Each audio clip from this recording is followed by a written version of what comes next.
That is Cat's Eyes. That is from Wreckneck. Those guys are from Ilderton, Ontario, Canada. You can check them out at IndieTunesRecords.com or IndieTunes.com. You can get their music on all streaming services. The Cat's Eyes is not out yet. We are still promoting the song, and that was today's ride. So if you didn't catch it from the beginning, you got footage from the front end of my motorcycle for a ride down along the coastline of Lake Erie, down near a place called Port Dover. If you haven't heard of it, check out Friday the 13th. Google Friday the 13th. There is a Friday the 13th this October. These Friday the 13th events in Port Dover can draw as many as, 180,000 people. So if it's a great Friday the 13th in October, it's going to be a hot and sizzly one.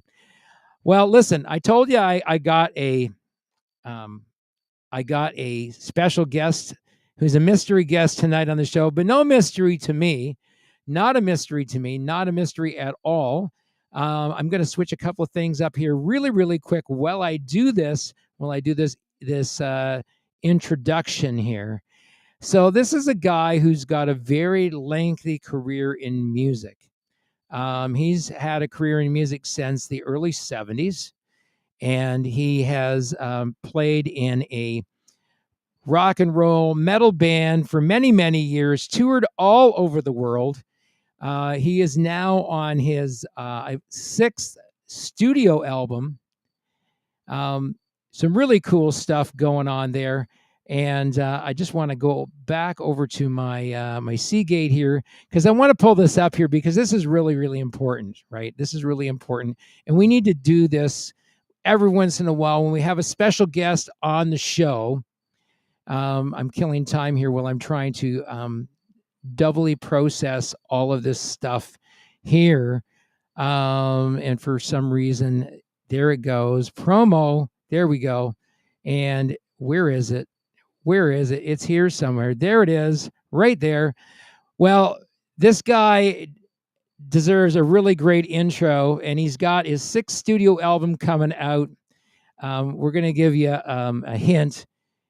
There's a number involved in this. That's right. There's a number involved in this with his 6th studio album, solo studio album, My Wicked Twin, Brent Dorner. Hey, how's it going? It's going awesome, buddy. So good to have you on the show tonight. Well, it's good to be here. You and I were talking before the show, and you've got a very long career in music, and you've gone in and out of the music scene over the years, doing different things, and in between that, working a regular day job. Yeah, I did that. It was, I don't even know how I did it, where I would get up at 5:30 or 6 a.m., work all day, either in the hot sun outside or all winter outside. Hey, I did 11 winters outside. Some of your fans are on the show. Hang on a second.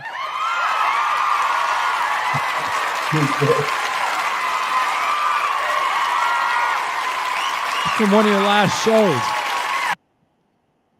I don't think so. So we were talking a little bit about songwriting and stuff like that before the show, and we want to talk a little bit about that tonight. Before we get into that, there's something I want to show you here. This is a video my daughter sent me, and it's a video from when her and Michelle went down to Columbus, Ohio with me, and I'm gonna find it right now. It's on my downloads right here. Okay, I want you to tell me what you think of this.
think of that clip, buddy? I thought it was really good.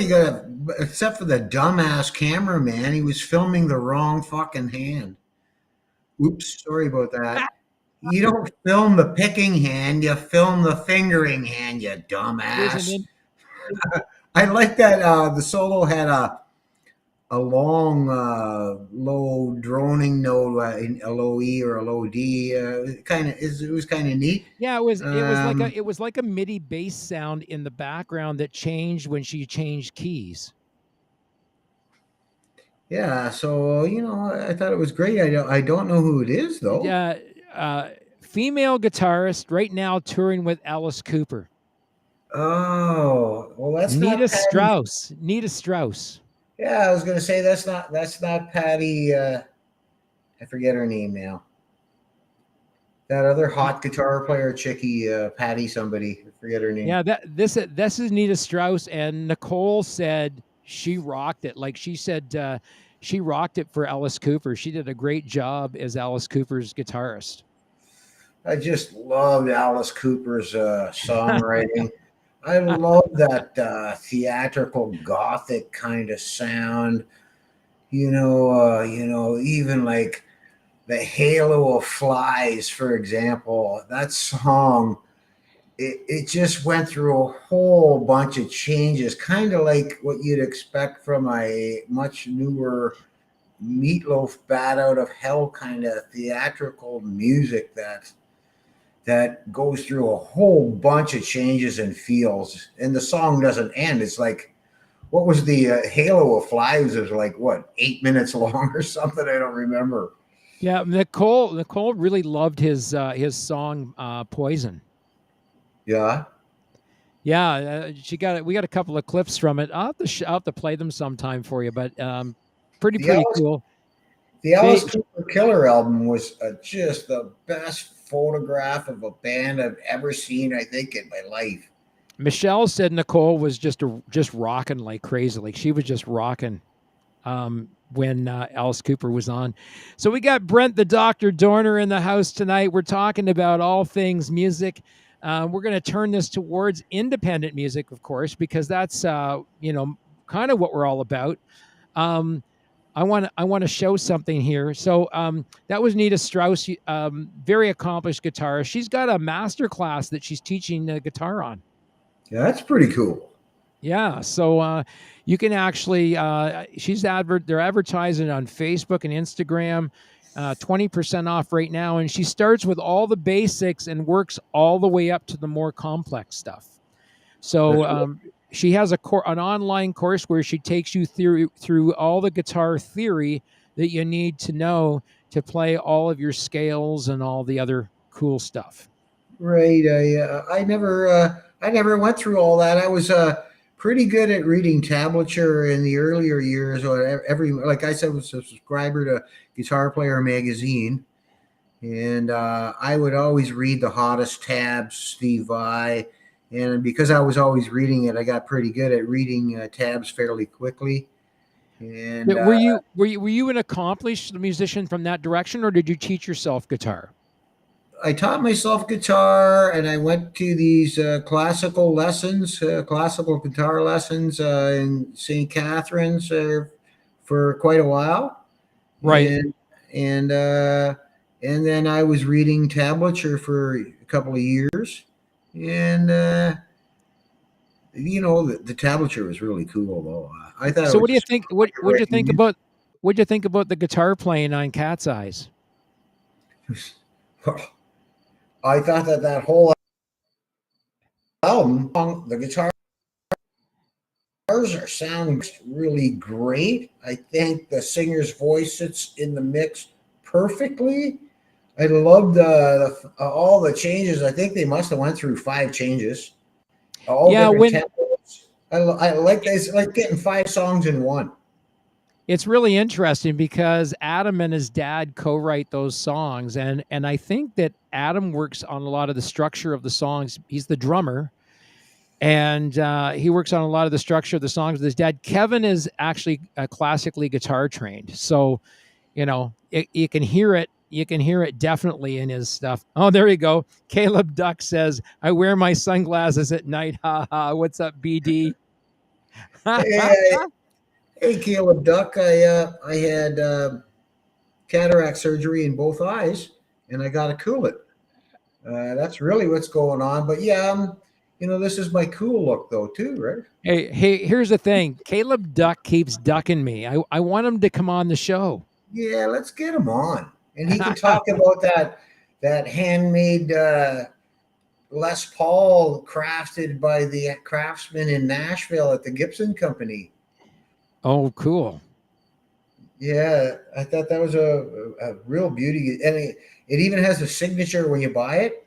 It has the Right. signature of the guy that finalized it and signed off on it. Oh, That, wow. yeah, you get a certificate on it, right? Before we get too deep tonight on the show, there's something I want to show you guys tonight. This is I'm going to flash this up really quick on the screen, and if you show it to anybody or tell anybody about this, well, you might be taking your life in your own hands. But take a look at this and tell me what you think of this. I think this is a really cool piece of artwork. Just we're not going to say anything about that other than talk about the artwork itself. Here we go. That is very unique. I love the silhouette, the look of that. It's almost like part of the player is blacked out, and you see the silhouette with the light shining on the hair and on the hands on the guitar. It's pretty cool. Do you know Caleb was at that show? Did your record label have anything to do with the inspiration behind that? Yeah, the title. I don't know about the double X's though. I think it's going to be related too closely to Nikki Six. I think we'll just lose the one X and call it a day. There you go. You can leave it with the double IX because that's kind of different too, though. I kind of like it. But I mean, who cares if it gets mixed up with Nikki Six? It's nothing like what Nikki Six would put out. It's a very, very cool piece of music. And we got to figure, we really have to think about the placement of the songs on that album because there's about 3 different types of genres encapsulated in the 9 songs that are going to go on that album. Yeah, like I don't want to like if you're feeling creative, just go ahead and create, but don't, like, for me, I don't want to pigeonhole myself into saying, well, I'm a rock guitar player, so I guess I should write all rock songs. It's okay. You can write, and it's probably not a big feature, or like all bands these days are kind of like themed bands. All their song titles and their look and their videos all tie into a theme. And a lot of these days, I would have to say a lot of the hard rock stuff is kind of dark and negative song titles and that kind of thing. But so say you feel like you don't need to write that dark song, that you were feeling a little lighter that day. Hey, you're styling out with those shades, eh? I like those. You like those? Are those cool or what? Yeah. Yeah. So, I mean, that's how you end up with, anyway, a bunch of different kind of feels of songs all on the same album. Capitol Records or a record company would say that songs don't fit. Some are lighter, some are, and my favorite though, the industrial sounding song, "Happily Never After." Good, Right. good song title, eh, Caleb? "Happily Never After." Happily Never After. There's that negativity shit I was just talking about. So that's the other thing we're going to be talking about is a song order on there, and we're also going to be releasing singles off that album. And Brent and I were talking about this tonight. So we noticed that there's been a surge in one of his singles that came out on the album, but then it came out as a single, right? Yeah, it's kind of like I know 1,000 views or 1,000 streams is not a lot, but having one song to finally do something is better than a kick in the teeth with a frozen muckluck, eh, Ken? Well, the interesting thing about "Breathe My Name" is, well, it came out, and the thing was, is that you found me, Brent, somewhere through that release cycle of the album, because you had already released the album before you found me. Yeah, yeah.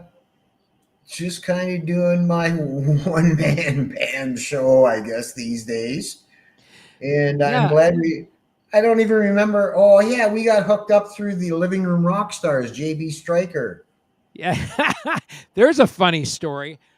So JB, aka Jerry, um, wasn't even signed with me, wasn't even working with my record label, and yet he endorsed me well ahead of coming on board with me. Yeah, he said, yeah, you should go and talk to Indie Tunes Records. I said, okay, I will.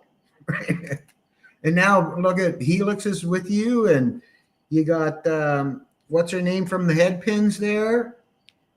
Yeah, Darby came on board. Darby. Darby Mills came on board. It's really interesting because, you know, you came to me by word of mouth, right? Somebody, gave me a recommendation.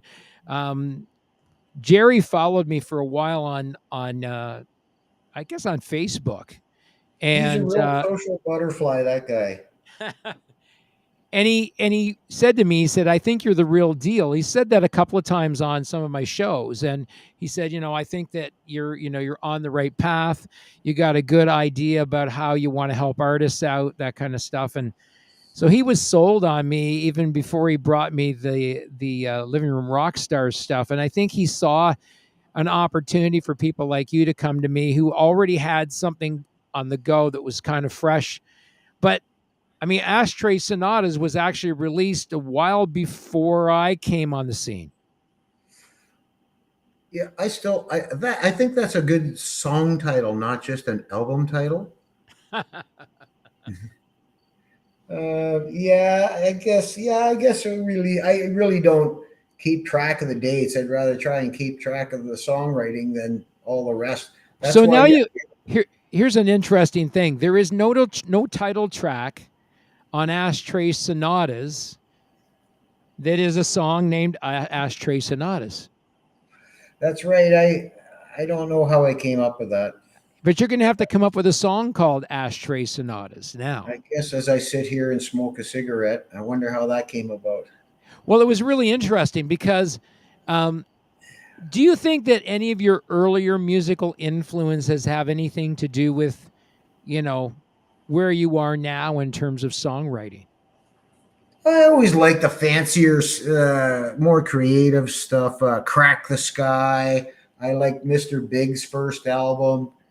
I generally don't have an actual bands that I generally follow. I kind of more follow the songs of the artists, Right. and I don't always just follow the every last thing they do. Right. Were you ever a fan of King Crimson? The Bible and Starless and Bible Black album was their best album. So you did like them.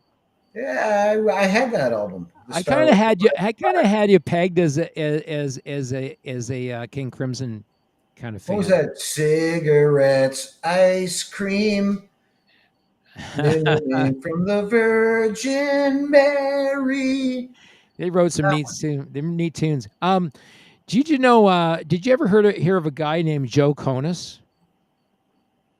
So I want to try and get Joe on the show. Donnie Coulter knows him, and Joe has played with like people like Hendrix. Wow. Back in the day, and he actually wrote some cool music back in the day, and I think it was Joe that was part of a band from England called the Gods. Helix recorded at the Electric Ladyland Studios in New York City. That would be Hendrix studio deal there. Right. I couldn't believe it. Like it was no big fancy deal or nothing like that. It was not. I didn't find there was nothing special about it. And the only thing that kind of I remember we came out of the studio. There was a bunch of people sitting right on the hood of the car with their backs on the windshield, three of them. And we unlocked the car to get in. It's like, hey, can you get off our car? Like, we need to use it, right? I'm going to read to you something about songwriting, and then I want you to talk about how this might relate to you or doesn't relate to you. Songwriting delivers musicians some huge benefits that have nothing to do with money or critical acclaim. It's a pursuit that is endless because we can always write better and better music. And it's an incredible resource for helping us to understand ourselves and others. We often hear about the idea of songwriting being good therapy, a lot of music, but it's helpful to get to the bottom of what it really means. What do you think of that? Well, I mean, Pete, for me, I guess when I'm writing, if I think that I got a pretty good chorus or a good something that you might call your advertisement Right. in your song, the hook, the catch, however you want to call it, then I feel excited. But like writing the chorus first leaves me, it makes it way easier to follow up on the lyrics because you know what you're actually singing about. There was lots of times when I was young songwriter that I would spend all this time working on the verse and making my melodies just right. I get to the core. What do I want to say? And I those songs never ever happened because because they didn't have a chorus, right? Right. So So when you write music, do you process emotion into that music? lyrics should evoke an emotion in the listener, whether it be if it pisses them off, if it makes them sad, if it makes them happy. You know, maybe they want to take their old lady to the bedroom when they're done hearing the song, something like that. You know, Is that the big bad whoopee? yeah, it's like having two. You made She had, the big bad whoopee when you published that on YouTube. It cut it down to people 18 years of age and older. yeah, that happens. And meanwhile, the picture was all on the newspapers everywhere. In the newspapers, that was the thing that said that broke the internet that day. It made me laugh because Big Bad Whoopee, while it's sexually suggestive, does not have like a lot of sexual sort of um, you know imagery to it, and yet these these video games with all the blood, guts, and gore, they get to be on YouTube and they don't get censored at all. It's just so weird. And don't forget, don't pump up your junk. Don't bump up your junk. All right. Um, how much when you write do you tell a story in a song? I'm trying to strive more towards that these days. Like the song "The House on the Highway," I was trying to get into storytelling, and there's a bunch of great storyteller, famous artists like Bob Seger being one of them. His Right. lyrics were see. There's an example on how how the lyrics evoked emotion in people, like on a long lonesome highway east of Omaha. We're riding, that song about being on. Here I am on the road again, right? Right. Yeah. Well, everybody heard that and went, "Yeah, man, I've been there, done that. He's right. Yes, that happened to me too, right?" So that's kind of what the song on the new album, "Happily Never After." That's kind of like somebody pissed me off, and so I wrote a song because I was pissed off. What about the song? The Asylum. A noon walk on the asylum lawn. That's it's a really long song title. I gotta say, like, who came up with that? So um, I had two or three different versions of that song. One was, I think the original song title was "I'll See You in the Movie," and I had her, down between the seats in the movie theater, and I bought her a ticket to the movie because tickets were cheap, and we had sex and we went our separate ways. We never saw each other again, which is, I'm sure, lots of people have been there and done that. So that's what that song was supposed to be about, and then I ended up turning into a social commentary on the state of affairs these days instead, with people running amok in the streets, etc. That's how it ended up being. So I, here's a I don't want to at my age start going, "Hey, baby, I love those big boobs of yours," and start singing about pussy and ass, and I'm 65 years old. Come on, let's here's move a on. There's got here's to a be something else to write about. here's a forward line. Here's a forward line lyric. And I want you to tell me what you think of these lyrics, okay? Yeah, The world today is filled with madness, so much confusion in the mind, sickness, unrest, and hatred among mankind, a world that's becoming untrusting, cynical, and unkind. those are pretty darn good lyrics. I think I said something like that in one of my songs. That Uh, a noon walk on the asylum lawn. I think that's all in there. there's this song that I wrote. It's called Madness. It's about the sort of the state of the world right now. Every day I look at the craziness that's on Twitter, which is now called X, and I watch all the political feeds on there and all the crazy shit that's going on in the world right now.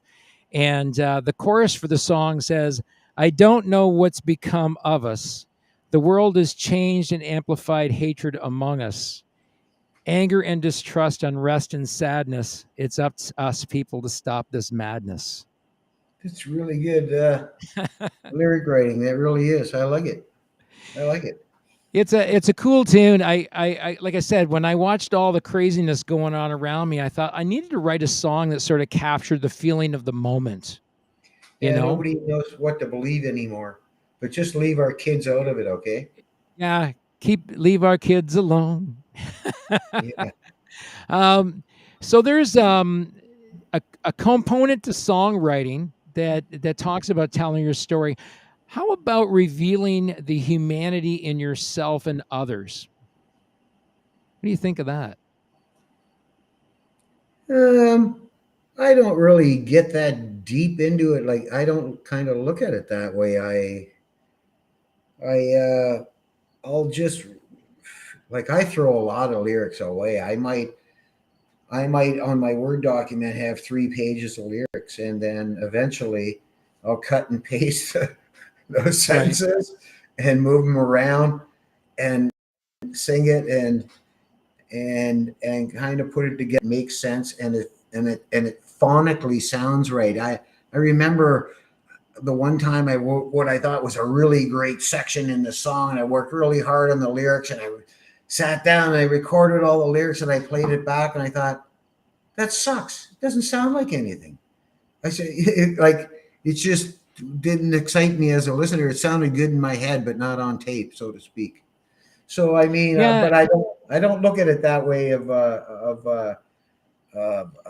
am I going to reveal myself to anybody like that? I don't. I Well, just start writing from my song title, and that kind of would dictate the rest of my song, like I said earlier. the, don't you think though that by putting your music out in a public forum that there's a certain amount of vulnerability that goes along with that?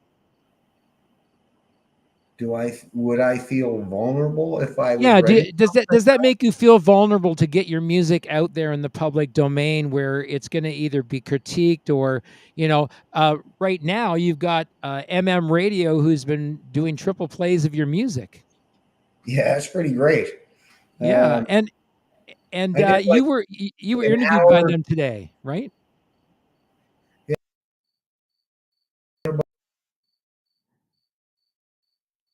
an act. But one guy, the guy that interviewed me was in Denver, Colorado. The guy that owns Radio is in Switzerland. Nobody really knows his real name. It's a guy, but he calls himself Magpie Sally. I asked Right. the guy that interviewed me today. So if the guy's a guy, why is he calling himself Sally? I'm afraid I won't answer that myself these you, days. you had a And freeze then up I there. guess in You the had a broadcasting, and they broadcast from the UK, I think. It's really cool that you're getting radio play on there. And when he was interviewing you today, there was something that he told you, or you told him about ISRCs. Yeah, I was telling him that Indie Tunes Records, my record label, won't release any of his artists' music if they don't have ISRC codes because there's no way to track the music that algorithms can track the music so you can get paid. Yeah. So I, making sure that, and here was the thing that was happening. I had artists who were actually releasing their music to radio stations, and there were no ISRC codes attached to the music they're releasing to radio. So if, for example, that radio station is SOCAN compliant or BMI compliant or ASCAP compliant, or they're buying music licensing from organizations, royalties right societies like Connect Music, and they're licensed, the artist can actually earn royalties off that airplay. yeah, that's crazy. That if that song even it's so the band does a cover song, and they're getting royalties from a cover song.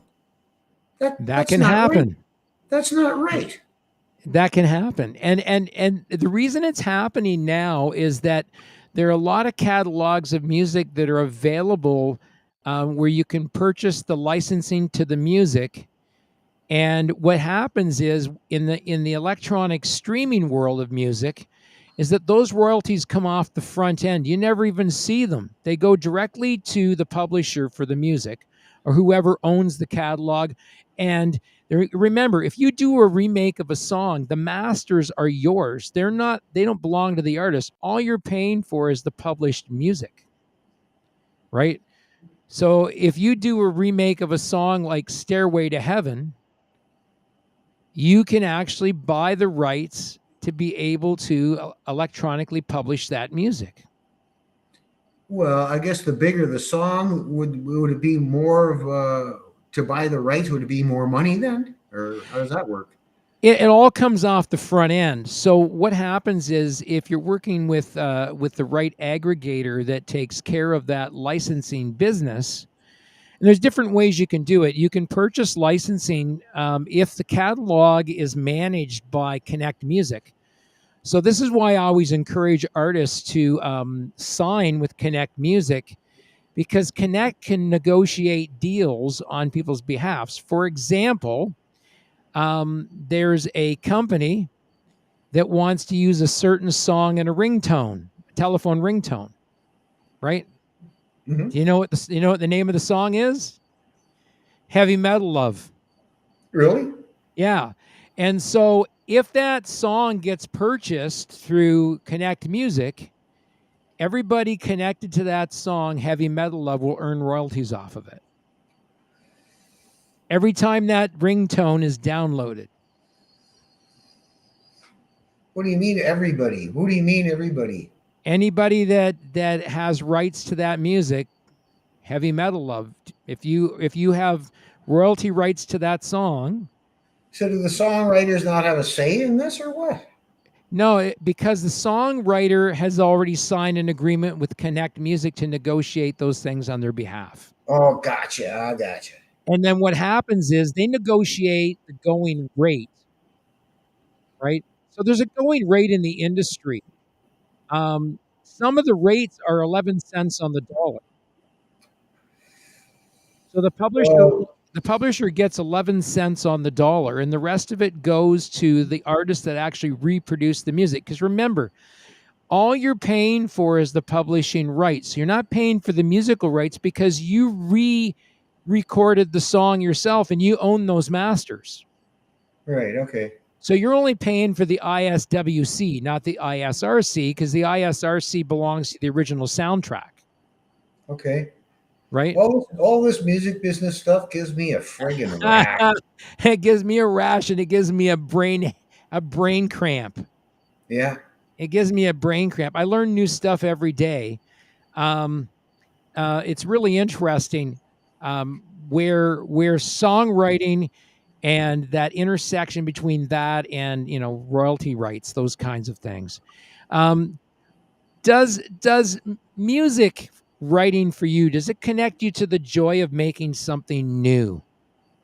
That's what I get out of it. Yeah. I'm always really excited when I feel that I got something good. And, Right. I kind of makes me want to finish it as fast as I can. Not, not as fast as I'd like, but makes me want to finish it. And by the time I'm done the mixes, usually by the time the album's ready to be released, I'm sick of it. Who else is part of your songwriting process in terms of giving you feedback? Actually, I go to my outside for guitar stuff from my friends. Keith Hill, that guy from Hamilton. I forget his name by the chance. I don't really know the guy. I asked him to do some crazy stuff, and so sometimes these guys, I'll throw a rough mix at them and say, "What do you think?" And I throw it at you too to say, "What do you think?" too. So you're one of them. Yeah, and you And and I actually share a Google Drive, don't we? yeah, it's a pretty busy drive these days. We're It's using back and forth, and I give you input on your final mixes. yes, as does Peter Beacock from Grand Mastering in Kitchener. I believe he was nominated for a Juno for his mastering, Yeah, and and I couldn't believe it Peter's when become a he really told good me. friend of yours too, right? Oh, we've been friends for many years. From way back in the day, from when Helix first started. That's how long I've known him. But I couldn't believe it. I think I think he was the CEO of Tannoy Speakers, and he was telling me, if I'm not mistaken, it was either 5 or 7 grand he paid for headphones. So I'm going to share a Something screen like with you. I'm going to share a screen with you right now. And this is another thing. So, I mean, you were singing my praises today to Radio, talking about how Indie Tunes Records has, had your back on a lot of occasions. And we talked about this before the show. I'm going to show this to you guys. This always has, Brian, it's funny. Brian Vollmer will call me, right? And Brian thinks he's ahead of the curve, right? By calling me about this stuff. And I'm already on it before he calls me, right? So that. here's an example of this. So this is an artist called Helix who published a song named Lonely, Lonely. Okay. And they used a publishing service like TuneCore or CD Baby or DistroKid or one of them. And they inappropriately named the song. And even if you look at the name of the song, it says Loney, Loney. You see that? Loney. It's supposed to be lonely, and it's by an artist named Helix. Now, this is like sort of electronic music. It's not even anywhere close to the real band Helix. And where did I find this? Brent goes, "Well, how did you know it was there?" I said, "Because not every day, but I'm going to say at least 2-3 times a week, I go on all of our artists' Spotify profiles and I scan them looking for this kind of shit." Right. And then as soon as I see it, I'm on the blower, like literally on my computer, emailing Spotify saying, you got the wrong artist's music on my artist profile. Get it off there. Right. Yeah. And then usually within just a few hours, I get an email back from that mistake's already been corrected. Right. But it takes a few days before the correction, Filters ready through everything. Yeah. filters through everything on the internet. So it can take days. What actually has to happen on the other end is the person that wrongly published this. This is the reason why self-publishing does not always work. So this was self-published by a band called an artist called Helix, published it on our artist Helix on their Spotify page, and this is a result of people not properly dotting the I's and crossing all the T's when they self-publish music. That's where someone like me comes in, because when I publish the music, I also end up going to all of the sites to make sure that the music has published the way that it's supposed to. Now, I don't go to every major site, but I go to Spotify and iTunes. If it's right on Spotify and iTunes, that's what matters most, because they're the two world's most used streaming services. And then I get reports from other streaming services like Tidal and Deezer once I published, and I can go on there and find the music, right? That's it's really cool. And people don't know that I do this stuff, right? So they just think that, I upload their music and that's it, right? They don't realize that I spend hours on an ongoing basis behind the scenes going and looking at where the music's published and why it's published. Well, I'll tell you, I saw there was another band called Helix at least a decade ago. I think they were Right. from Europe and they were like electronic music, or I don't know what the hell they were. Right. Anyway, I think I sent them a few messages and said, "Hey, there's a band called Helix already. Here's their website," right? And they left it up. So what are you going to do? Go to the UK and try and sue somebody? And that costs money. So of course, nothing ever becomes of it, right? Well, here's an interesting thing. Did you know that Brian Vollmer trademarked the name Helix? Yes. So we're going to actually send some information, a package across to Spotify, and say this name has been trademarked. So you should be pulling down any artist name with the name Helix off your streaming services, because this band actually owns the name. That's a darn good point. Good thing you're a record company guy. Well, I mean, you know what? I hate playing hardball with people, but if you're gonna use the same name as another band, publish it on your own effing profile. Don't Yeah. publish it on somebody else's, and go and check it. If you're going to self-publish, go and check and make sure you're published on your own profile, not somebody else's. I mean, Yeah. what an asinine thing to do. To me, that should be held out for public shame. So this band called Helix, an artist called Helix. They're like an EDM electronic sort of artist, and they published. This is like the second time they published something on Helix's profile. Well, wait, but that guy that you just showed there, that's not the same Helix that I was talking about from the UK. They were a full live band. Yeah, I Look, know. And there's like, I don't know, 27 artists out there with the name Helix. really? Yeah. But there's only one artist out there who actually owns the trademark to the name. Well, then, yeah, man. Yeah, you could clobber their legal department. I've done that a few times with one of my wife's products, where I mean, I if go I had straight to the web host people, to their legal department at the web host people, which if would I be had the money, Spotify, if I had the and then money, I would talk to sue their legal Spotify. department. If I had the money, I would sue Spotify. So, will you talk to the legal department at Spotify then? I think that's going to eventually happen. Brian sent me the paperwork for it, and I'm going to send them a really nice letter saying, what other proof would you need that this band actually owns the trademark Helix? And they actually own the exclusive artwork for the logo for Helix, right? Yeah, that's right. So I mean, here's an interesting concept. What would happen if they're I mean, if they're not going to do a takedown, then what they should be doing is sharing the revenue from all those artists with the band who actually owns the trademark.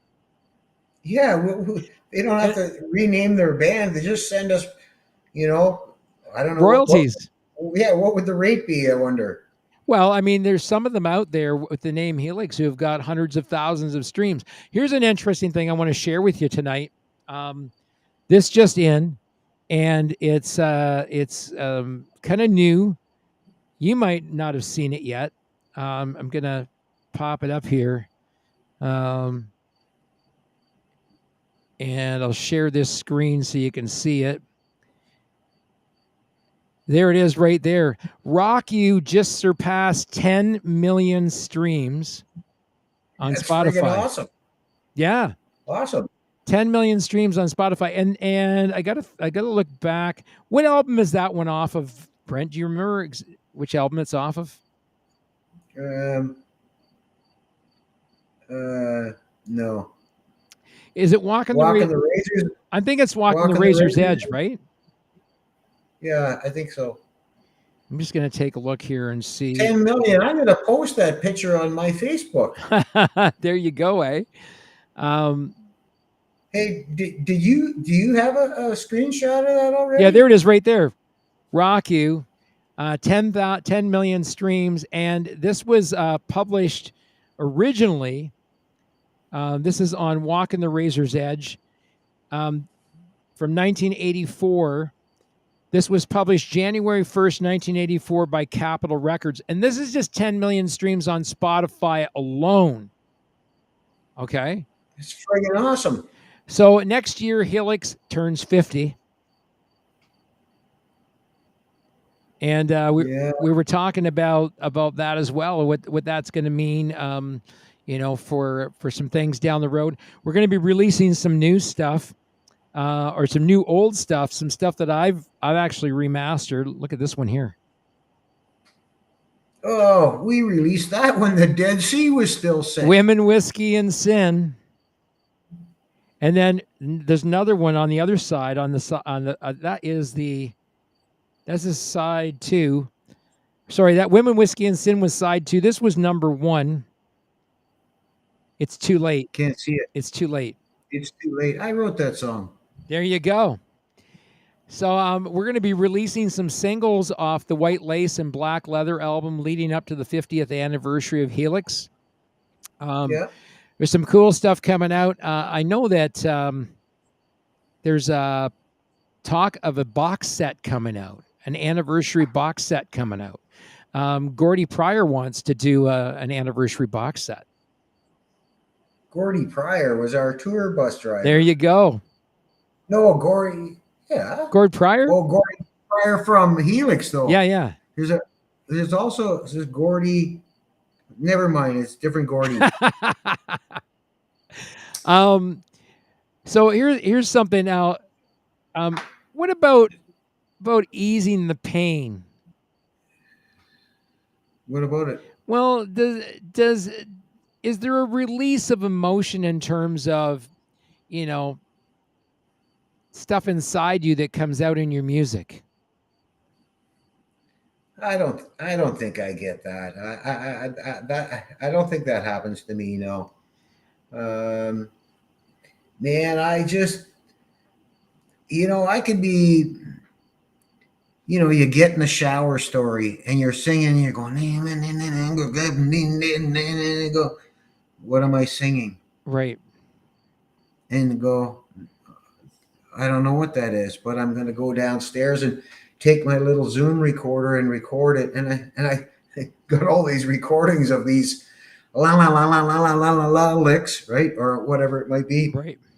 And I got them in folders, different tempos from BPM from like 70, a folder with 70 BPM licks, vocal licks, right? And 80 BPM, 90 BPM licks. That they're all different swings, feels, moods, or whatever. And I've got a bunch of them on there because that's how a lot of my songs started, just singing notes out of the air. Hence the song "My Brain Dancing to a Tune," because the song it's in my mind's ear. It comes to me in my mind's ear. I don't need a guitar to write the guitar lick. You're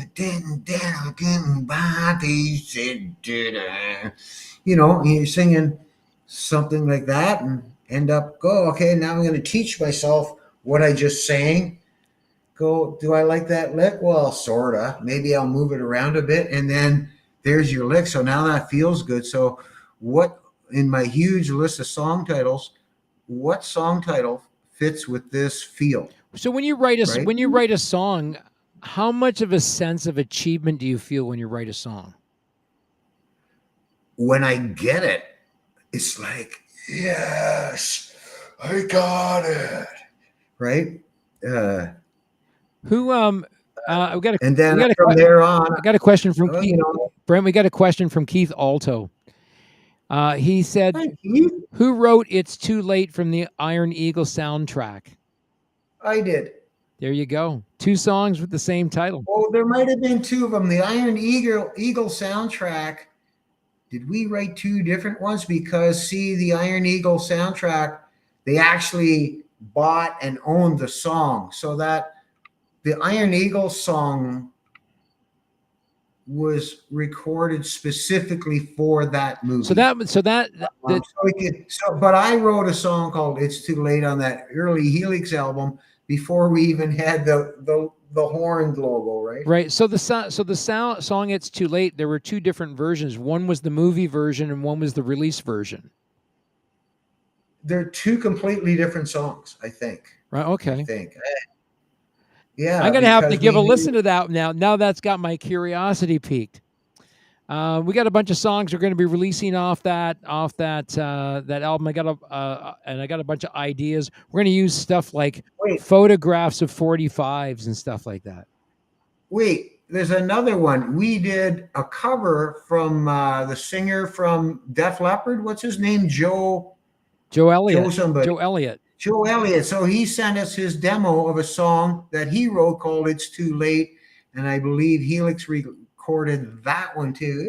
It's too late. It's too late. It's too late. So yeah, one was written by Joe Elliott. One was written and sang by me, and there might actually be a third version Right. of that the Iron Eagle production people bought and owned that And song. we're going to be releasing a song that was written by you um, and recorded by Helix. It was on the White Lace. It was supposed to, I think it was supposed to come out on the White Lace and Black Leather album. Never did. The song never actually ever saw the light of day. Do you know what song I'm talking about?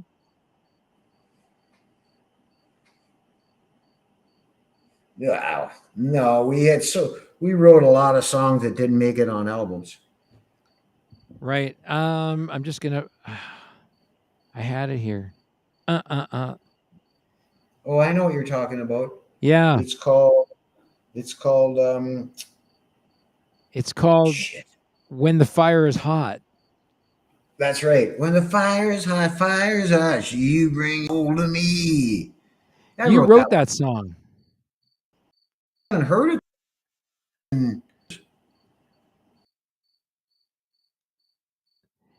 Yeah. It's a probably recording from the early years of. Well, it's gonna. I'm gonna put my awesomizer on it, and we'll see what we can do with it to make it a little bit more, you know, more edgy. More edgy. I Well, mean, it's tough to take. It's tough to take wave masters that came from 2-inch tape down to half-inch or half-inch mastering tape, and then from half-inch mastering tape to digital masters. do you have the ability to remove or just get the vocal off of a recording? I can strip the vocal off a recording. Can you? So, some of these, like that Breaking Loose album and the one that followed it, the recordings were just horrible. We didn't know what we were doing. We didn't have really a lot of money, and we paid these guys that didn't deliver. We were a hard rocking band when we played live, and the albums aren't anything like the band. Are you They're not. talking? Are you talking about even the Breaking Loose album? Yeah, we didn't sound like that. What they did is one sounded like a Steely Dan recording of Helix. Like everything was dry and studio. And we were a live band. It doesn't sound live. And I Yeah, remember us, we all complained about that in the early years. so you got to go back and take your Sennheiser headphones out, go to the Indie Tunes website, and listen to the albums on our off our website, Right. because the remastered stuff that I've done is up on the website there, and you'll notice more stereo separation. You'll hear yours and Paul's guitars coming out of right and left channels accordingly. There's a little more stereo separation. The drums, there's not a lot you can do with the drums. I mean, part of that is the way they were recorded. That's my point Yeah. exactly. Yeah. I mean, there's only so much you can do. If the drums sound like cardboard, it's usually because of the way they were recorded. Yeah, my twin brother back then, I remember he was so pissed off because then they ended up taping his wallet to the snare drum, and he was pissed right off. Like, this sucks. This they're doing it all fucking wrong, you know. And they had us turn the guitars down fairly low and let's not be too loud. Don't be too loud, right? The Yeah. amp will distort. They go, yeah, I wanted to distort. Yeah, you were looking for that distortion level. I mean, you know, it's the same problem that a lot of bands had, was the same problem that a guy named Eddie Van Halen had with his sound. Was the only way you could get, you know, the sound he wanted out of his guitar amp was to have everything cranked wide open. Yeah, but now I think it's called a heat sink or something that a lot of bands use, especially Angus Young and ACDC. They use Well, those. it's It's a it's called a voltage thing. it's It's called a a voltage. variac, very VARIAC, and Eddie Van Halen actually discovered the variac. I didn't know that. So But how I Eddie know that Van they can turn the hydro down instead of, say, it's 120 volts, and they'll right turn the hydro down to like 110 or 103, and now right the amp's working extra hard. yeah And Angus that uses them all the time, and yeah they blow up 2 or 3 heads per night. yeah And they got a guitar tech on the road with them from Marshall fixing yeah 3 or 4 heads every yeah. day. Here's a true story about Eddie Van Halen. So how he discovers the variac is they're over in the UK, and he buys a Marshall stack over in the UK, and unbeknown to him, it's 220 volt. Okay. He plugs it into a standard 110 service, and he's got to crank it wide open to get any sound out of it at all. And he said, that's the sound I'm after, but it's not loud enough. I didn't know this. That's how he discovered that voltage through the amplifier had a role in how wide you could crank the amp out and still get the sound you were after. So what he did was he went to an electric shop, talked to a guy, and said, do you have something that controls voltage? Right? And this thing called a variac is used to control the voltage. You can take 110 voltage or 120 AC voltage, and you can dial it down, you know, into the 80s. Yeah, I it's a believe sweeping dial, right? It's a dial that's that right. turns I sweeping. believe that, and here's the thing: when Eddie went to play in bars, his amplifiers were so loud that they wouldn't even let them play. They'd kick him out when they auditioned. They would kick him out because his guitar amps were so loud. They tried everything. They tried laying them flat. They tried turning them against the wall, and it was still too loud, right? And how he discovered this was by accident with this thing called a variac, and he could turn the thing down to like 88 volts and crank the amplifier wide open. And he ran his mids wide open, right? I'm not surprised that first Van Halen album Yeah, would tear your face off shred. he would have his amp cranked literally, and I think when they recorded, he recorded at 90 volts, something like that. There's a YouTube video out there where he explains it. Really? Um, yeah, I'll send you a clip on it. He actually visits this, I don't know, scientific forum or whatever, and talks about the variac and how he discovered it. That's really cool And story. he was also one of the first guitarists to start dipping his humbucker pickups in wax. I did that. I did Yeah. it because Eddie did it. Yeah. Yeah, he started doing it. And I remember him talking about how he actually melted the coatings off the wires because he had the wax too hot. Yeah, I think I screwed a few of them up. Yeah. Yeah.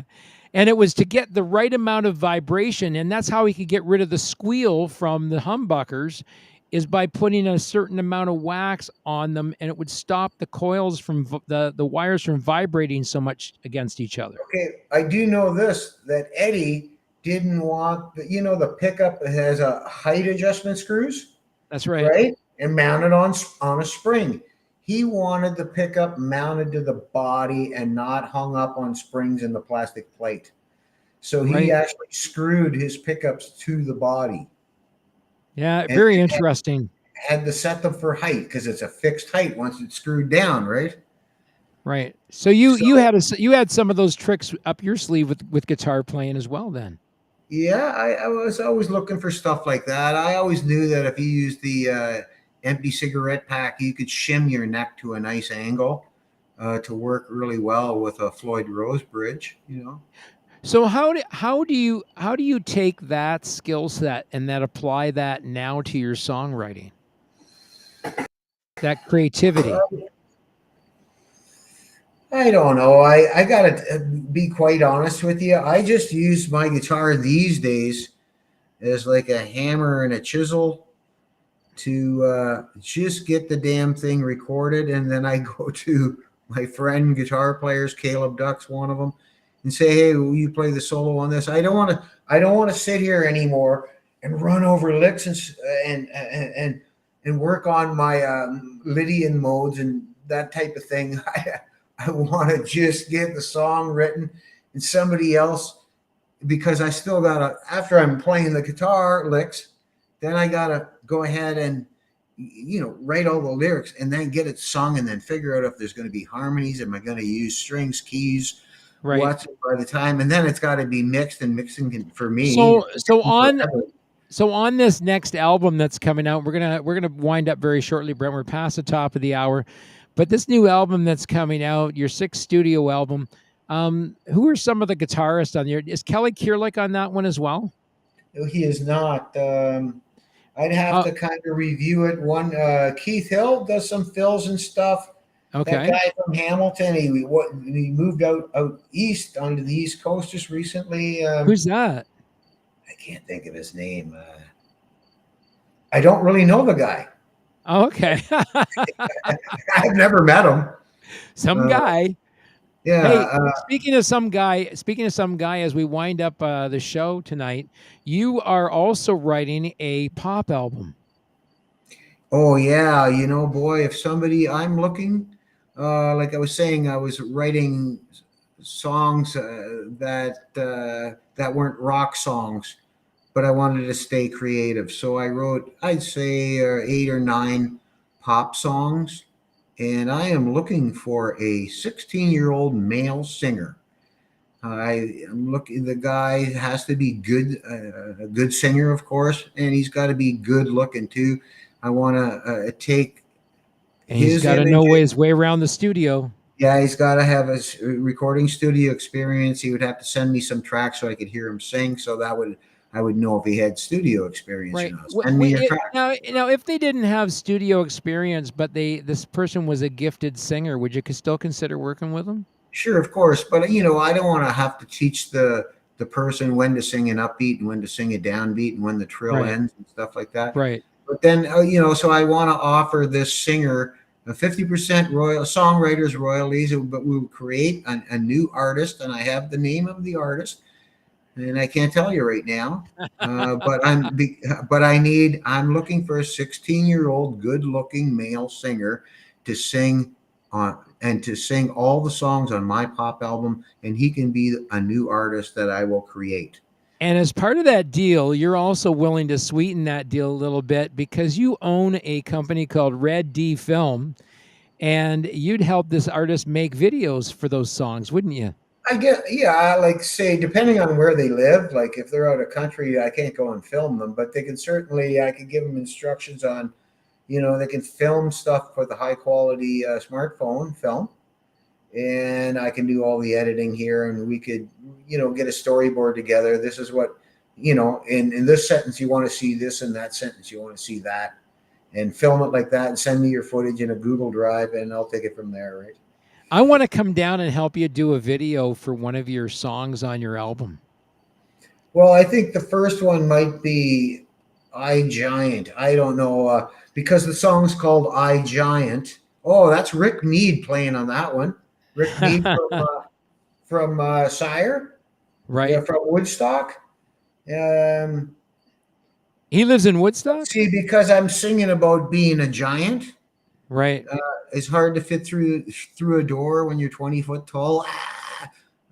Anyway, I was Is thinking that of about having a big ego or what? no, it's about having a dream about being big, I guess. Oh, about being big.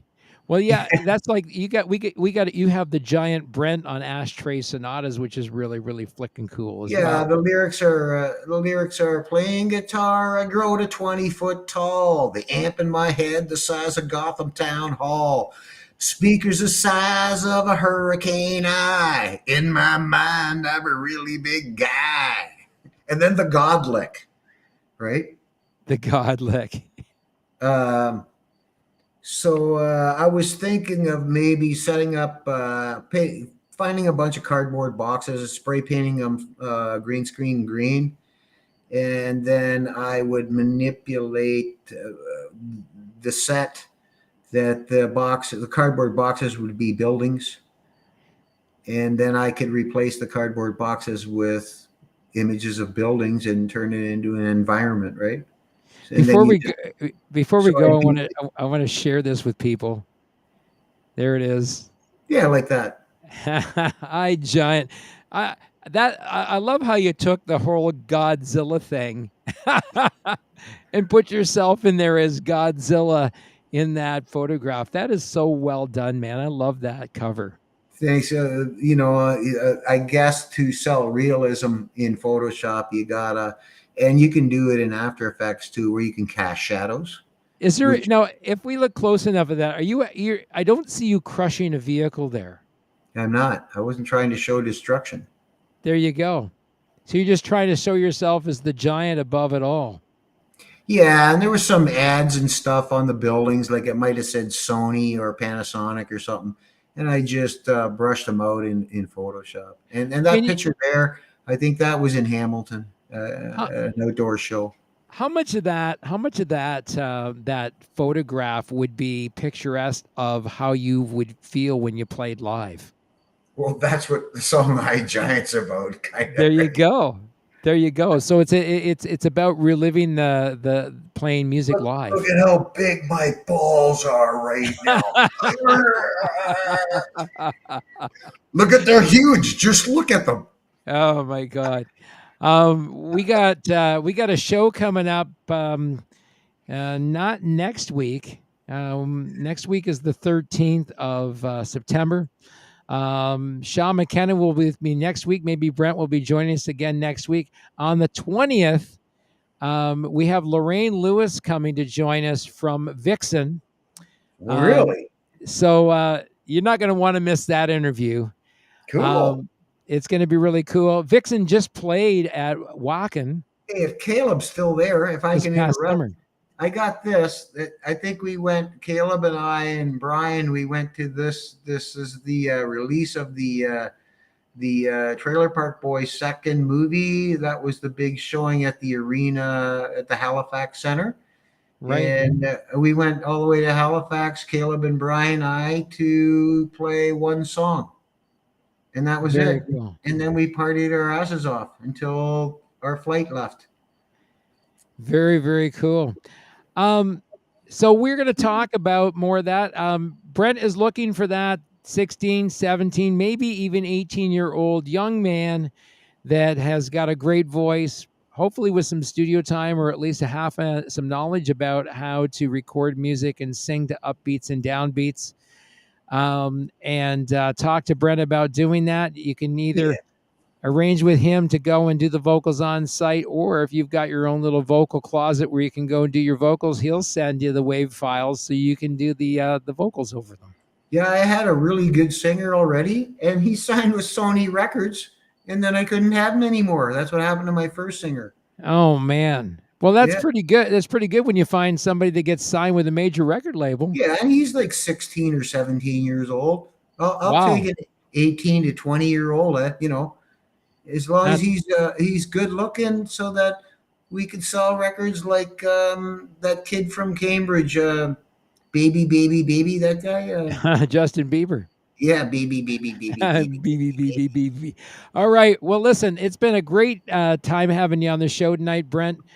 Brent Dorner, longtime guitar player, longtime musician, and his sixth studio album coming out soon. We're going to be dropping the first single in a little while once we figure out the song order of the songs and which way we're going to do it. And I know Peter's working on some mastering for you right now. It's Um, not yet. I hadn't. I needed to hear from you first. So saying goodbye to everybody. Oh yeah, I'm going to be listening to those vocals to see if they're up to par. And again, this is this whole collaborative process. Here he is working with his record label. You know, humble me, just going and giving him feedback on the vocals, saying, "Hey, can you boost up the 3K or boost up the 5K or boost up the vocal a couple of decibels or pull everything down and leave the vocal up." You know. Um, Very, very cool. Thanks, Brent, for collaborating with me. Brent Dorner. That is Brent Dorner. Whoa, where he is? There he Thanks for is. That's having Brent me. Dorner. Thanks I for am having me. Kenny. I am Kenny.